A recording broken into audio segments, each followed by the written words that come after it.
पाएले। सबके बिगड़े काम संवर के ये कर दुआरी आएले। इन मांगे सब कुछ मिल जाते ये कर दर्शन पाएले। गात गात जय जय माता के,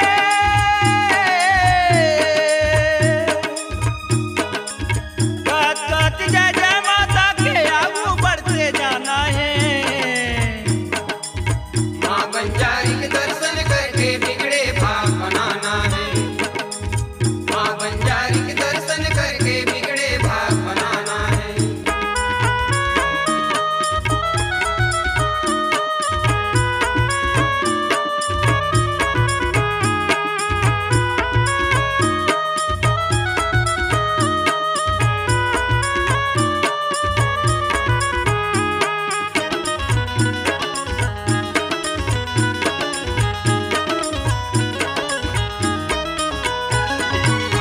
एकर दया के सागर माँ कमला डुबकी लगाना है।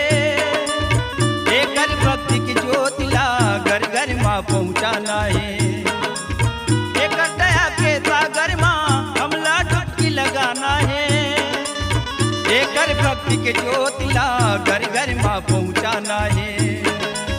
हाथी पसारे जाके हमला,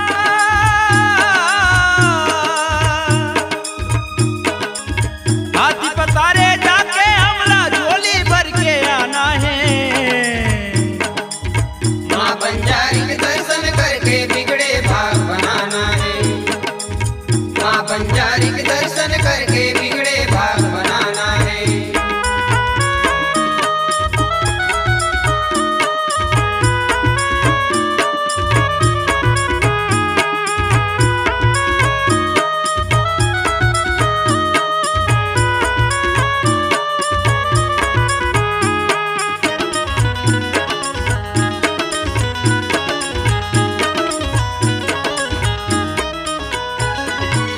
नौ दुर्गा अवतारी मैया दुखी हरे बरियाए है। ऋषि मुनि अवतारो वेदिहा महिमा ये कर बताए है। नौ दुर्गा अवतारी मैया दुखी हरे बरियाए है। ऋषि मुनि अवतारो वेदिहा महिमा ये कर बताए है। काके माँ के आदित्य हमला,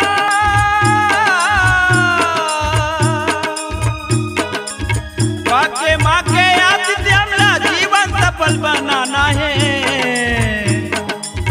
माँ बंजारी के दर्शन करके बिगड़े भाग बनाना है। माँ बंजारी के दर्शन करके बिगड़े भाग बनाना है।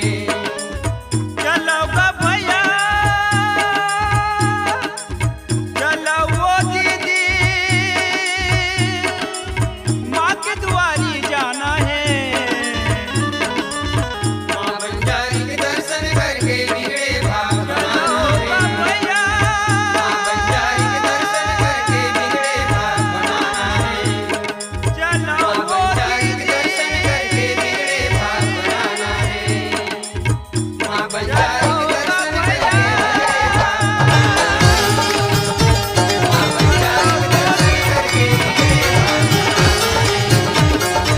माँ बंजारी के दर्शन करके बिगड़े भाग बनाना है।